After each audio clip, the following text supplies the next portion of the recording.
me ask you that then. For y'all podcast, what do y'all do if people start asking you guys, like they offer you guys money to get on the show? Like on their show? On our show? It just depends because you don't want to. They tell you right now, I got $200. I want to be a guest on the show.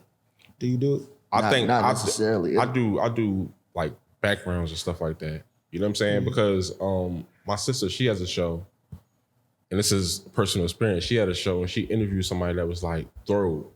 You know what I'm saying? So that was my first experience. You was there. That was my first experience to where it was like, and she ain't never put the episode out. That was my first experience. Like, man, you can't just let anybody in your space. You know what I'm saying? You gotta be in the same lane as us, or like, you know what I'm saying? I went to your Instagram page and I was like, man, okay, he already do podcasts and stuff like that working for me. So it ain't like you some random dude and just pulling up and, man, I'm about to get on here and just get my shit off. Even from the aspect of like, if we get a big following, a big buzz, you don't want to water your shit down. Neither with just every up and coming motherfucker, like they can pay $200 to get on there. That's what I was on. Just like motherfucking when World Star came out, you could pay a nick and just put your shit on World Star. You know what I'm saying? It got watered down. That's why that shit left. That's what I was on. That's what I was on. That's the arguments me and my publicist had. He wants me to start charging. People are offering me money to get on the show. But you can give motherfuckers wheels. That's why that's power. You know what I'm saying? Because like,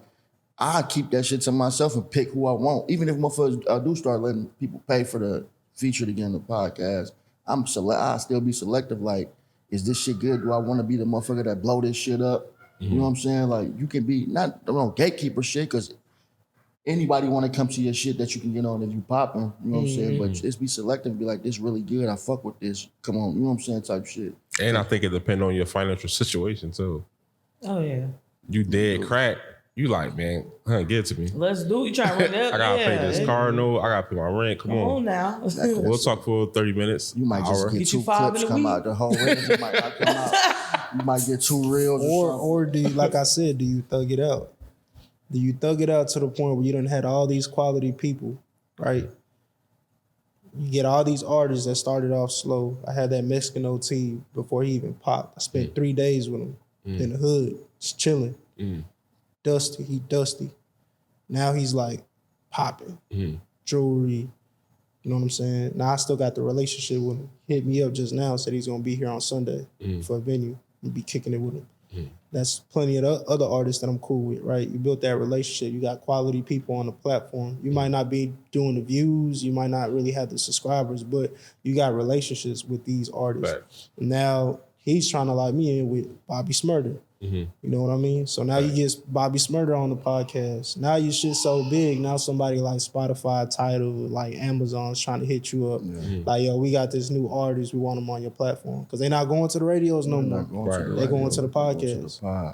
But if you would have watered it down, like... Facts. It ain't the same. You don't want to water it now because they feel like anybody can go to that podcast. Let's go over here to the exclusive shit.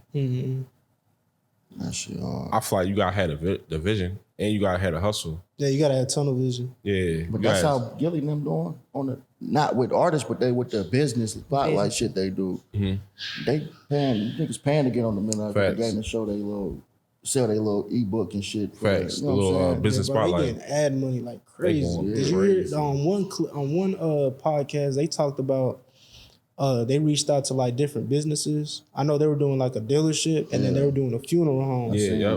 And dude had called her and was like, yo, like, are you still gonna pay for like another month or something like that? Like another month of her paying for them to advertise it on the show. And she said, nah, I can't. And he was like, oh, why? Like, did something go wrong and stuff like that? She was like, nah, I ain't got enough coffins.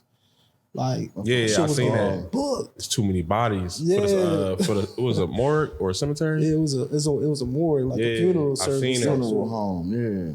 That's crazy.